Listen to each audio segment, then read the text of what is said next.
25 juta dana haji, dia tabung 20 tahun, 1 sen pun nggak dapat untungnya. Apa itu nggak zolim?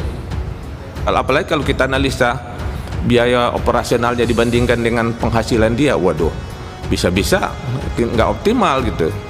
Padahal kita membuat undang-undang tentang BPKH ini untuk mengoptimalkan hasil kepada jemaah haji biar lebih optimal. Kan itu ruhnya itu. Ruh undang-undang itu gini. Dulu kenapa waktu Kementerian Agama mengelola dana ini, kita bilang Kementerian Agama itu nomenklaturnya dia adalah menghabiskan uang, kasih APBN dia habisin dong. Orang Kementerian Agama otaknya bukan didesain untuk cari uang, dia untuk ngabisin uang. Maka dibuatlah BPKH, Badan Pengelola Keuangan Haji. Desainnya dia itu adalah bagaimana mengoptimalkan penghasilan. Kalau cuma disimpan di Bank Indonesia nggak efektif juga. Orang Kementerian Agama lama juga bisa kalau simpan di sukuk saja gitu. Nah itu udah 10 tahun kita minta, nggak selesai juga ya. Nah ini kasihan juga jemaah haji ini semakin lama makin mahal ya. Tidak ada investasi langsungnya, nggak kelihatan ya kan. Assalamualaikum warahmatullahi wabarakatuh. Terima kasih pimpinan. Pertama saya melakukan semacam evaluasi umum ya. Sebetulnya kita ingin Dewas ini memberikan temuan-temuan yang signifikan supaya kita bisa mengambil satu kebijakan politik. Jadi jangan nanti Dewas itu seperti tukang stempel juga gitu ya. Dan saya lihat pelaksanaan haji ini kan hari per hari ya, dia perputaran uangnya juga hari per hari gitu. Seharusnya BPKH itu mengikuti itu dan melapor ke kita. Ini contoh saya mau nanya ya dari BPK. Di dalam keputusan kita kemarin kan 27 November itu kuota haji ini 221.722 untuk regulernya, 221.720. Dan 19.280 untuk jemaah haji khusus. Nah sesudah terjadi perubahan itu, artinya saya lihat ada sekitar 8.000 jemaah reguler yang pindah ke jemaah haji khusus, 8.000. Nah ini kan berarti akan ada nilai manfaat kan seharusnya kurang dong dari 8.000 itu. Nah itu gimana? Jangan sampai BPKH ini seperti tukang bayar gitu. Sekarang sedang musim Pak, ada tukang bayar, kemudian juga ada mahkamah kalkulator yang gitu-gitu ya. Ada ini yang dana ini terlihat nggak di pengurangan nilai manfaat? Karena ini juga punya pengaruh juga terhadap yang akan dibayarkan oleh BPKH. Saya berharap, jadi gini Pak, di data di Kemenak itu data IT-nya dia itu rumit. Jadi di daerah itu umpamanya tiba-tiba satu keluarga istrinya nggak bisa berangkat, tiba-tiba bilang terkunci harus ke Jakarta dia. Ini bahasa terkunci ini sudah jadi bahasa bisik-bisik di lapangan. Nah sebab kalau saya lihat ada dugaan ketika dia di jamaah khusus ada lagi. Jadi gini, jemaah kita ini terlalu semangat untuk pergi haji itu. Kadang-kadang dia, mohon maaf ini nggak benar juga ya, dia berani juga mengeluarkan operasional tambahan gitu. Nah ini juga menurut saya BPK itu harus jangan setiap Kementerian Agama invoice langsung dibayar begitu, tapi dianalisis dulu ini dana manfaatnya benar enggak, ini betul enggak gitu. Jangan main transfer aja. Ini hitungan saya ini Pak Ketua ada sekitar 313 miliar pengurangan seharusnya dari dana manfaat itu yang berkurang gitu. Tapi BPK itu dia adem gitu, seolah-olah tidak ada masalah di dunia ini. Jadi lucu gitu. Padahal kan Dewas itu yang kita buat di dalam undang-undang untuk mengawasi, karena kita tidak masuk ke dalam, kita politiknya kan, memberikan informasi ke kita yang mantap gitu, dia kelihatan normatif aja gitu ya.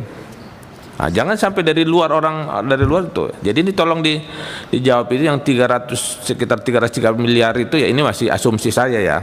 Ini kemana ini ya itunya? Itu yang pertama ya. Yang kedua, saya setuju tadi seperti tentang bank tersebut ya, kita lebih bagus agak lebih khusus ya Pak Ketua. Ini kan agak pasar ini agak bergejolak ini Pak Ketua, bukan karena jadi jangan dia udah menang 0-2 itu pasar bisa-bisa bergejolak gitu ya. Jadi ini sangat sensitif. Kita tidak pingin juga, tujuan kita kan in uridu illal islah, tujuan kita memperbaiki JIS oke, tapi pasar ini beda. Begitu kita mengeritik satu tiba-tiba pasar cari uangnya agak nanti yang rugi jemaah haji lagi. Ini mungkin saya ngusulin dibuat satu pertemuan khusus itu. Kalau Gerindra sudah, Pak Gerindra juga jangan terlalu semangat kali, sebentar lagi jadi presiden loh. Ini ekonomi jangan sampai goncang. Nah, ini sensitif ini. Jadi saya setuju itu di khusus saja ya. Jangan sampai ya kita, kalau saya melihat sih yang paling utamakan kepentingan jemaah haji ya. Jemaah haji, uang jemaah haji bagaimana aman. Saya tahu Pak ini juga tujuannya dari Gerindra gitu, tapi salah-salah masuk kan bisa pasar bergoncang. Terus yang ketiga, saya lihat banyak temuan usulan-usulan kita ke BPKH selama ini, tapi saya lihat tidak ada yang ditindaklanjuti ya.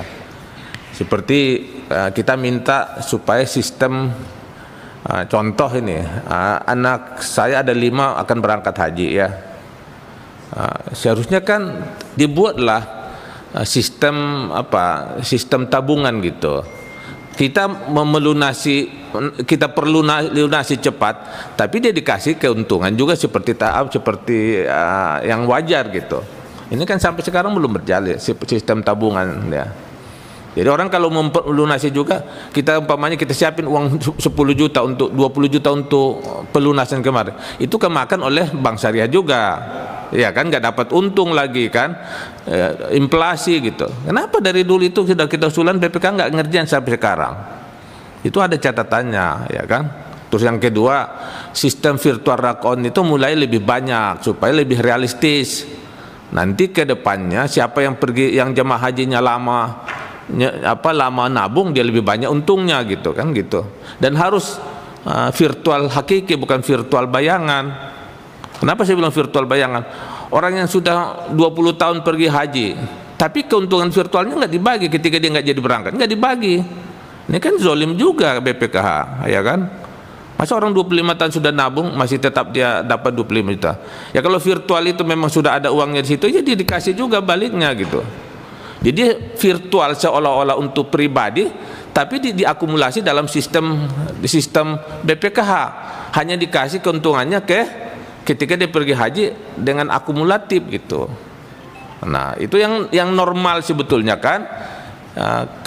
Kan dari dulu saya minta itu supaya sistemnya itu berbentuk seperti asuransi. Asuransi kan udah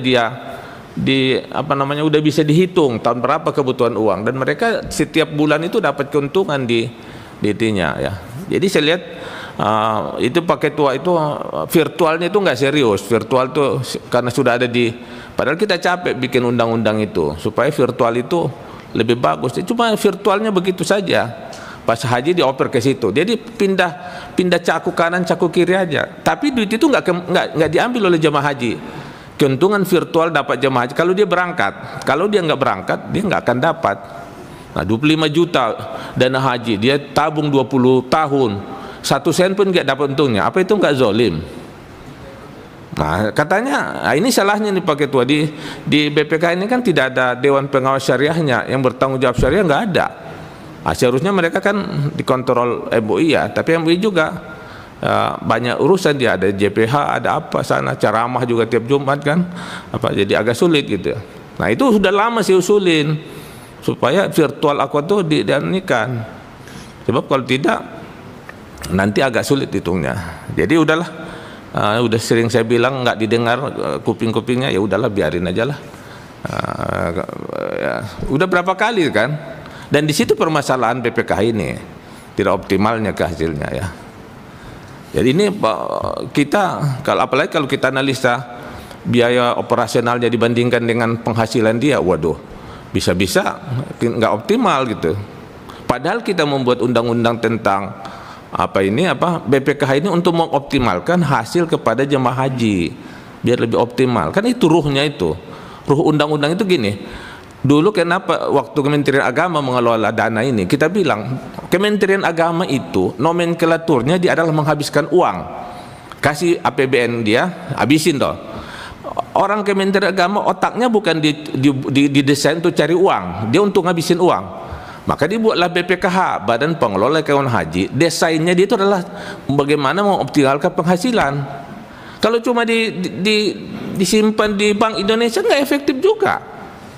Orang Kementerian Agama lama juga bisa kalau simpan di sukuk saja gitu. Nah itu udah 10 tahun kita minta, nggak selesai juga ya. Ya itu udah bingung juga Pak kita, seperti apa ke depannya gitu. Nah ini kasihan juga jemaah haji ini semakin lama makin mahal ya. Tidak ada investasi langsungnya nggak kelihatan ya kan.